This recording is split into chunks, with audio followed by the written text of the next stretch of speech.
नमस्कार मंडळी, आज आपण पालकाच्या वड्या बनवणार आहोत। त्यासाठी अगदी सोपी रेसिपी आहे।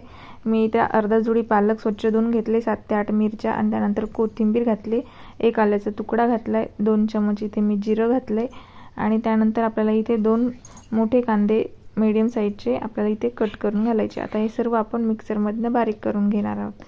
हे बघू शकता आपली छान अशी पेस्ट तयार झालेली आहे।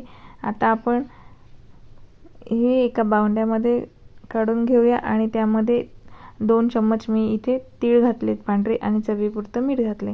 त्यानंतर थोडंसं अजवाइन म्हणजेच ओवा घातलाय। आता आपल्याला हे सर्व मिक्स करून घ्यायचे। त्यानंतर आपल्याला इथे अर्धा वाटी मी ज्वारीचं पीठ घेतले आणि 1 वाटी मी गव्हाचं पीठ घेतले। हे वड्यांना अगदी मस्त आणि कुरकुरीत होतात।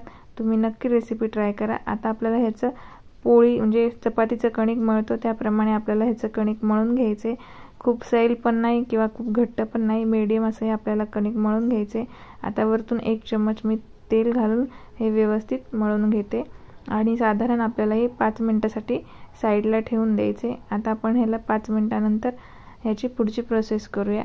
एक 5 मिनिटं झाली की आपल्याला ह्याच्या 3 भागामध्ये आपण 3 किंवा 4 मीडियम साइजचे भाग, तर 3 झालेले आहेत माझे।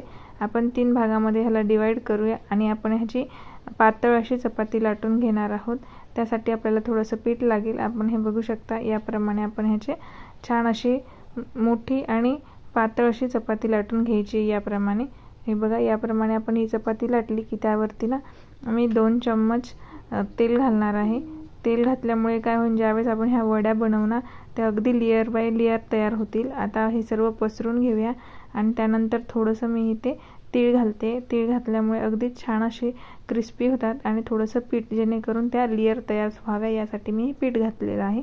आता आपल्याला हे याप्रमाणे फोल्ड करून घ्यायचे आणि थोडंसं पीठ आणि तेल लावायचे, परत थोडंसं पीठ तेल लावून असं करत आपल्याला ही सर्व चपातीची फोल्ड करून घ्यायचे। याप्रमाणे आपण हे सर्व फोल्ड करूया। आता परत एकदा वरच्या साइडनी फोल्ड करायचे, हे बघा याप्रमाणे।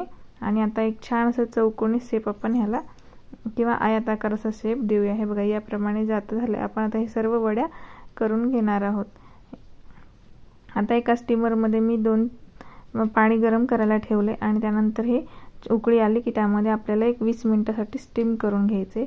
बघू शकता 20 मिनिटं झालेली आहेत आणि आपलं हे छान असं स्टीम झालेलं आहे आणि हे आपण व्यवस्थित झालं बघा। ह्याला थोडा थोडा भेगा पडल्यात आणि एकदम थंड झालं की ह्याला कट करायचे। हे बघा याप्रमाणे ह्याच्या छान अशा लेयर्स पण तयार झाले आहेत आणि छान वड्या पण होतात। आता तुम्ही याला तळू पण शकता किंवा डीप फ्राय किंवा शॅलो फ्राय कोणतेही करू शकता। आता इथे मी थोडंसं पॅन मध्ये तेल घेऊन ह्याला शॅलो फ्राय करते आणि सर्व बाजूनी व्यवस्थित क्रिस्पी होईपर्यंत आपल्याला हे भाजून घ्यायच्यात। बघू शकता ह्याचा कलर पण किती छान दिसतोय, चेंज झालेला आहे। आणि ह्या तुम्हाला माझी रेसिपी आवडली नक्की ट्राय करा आणि कमेंट मध्ये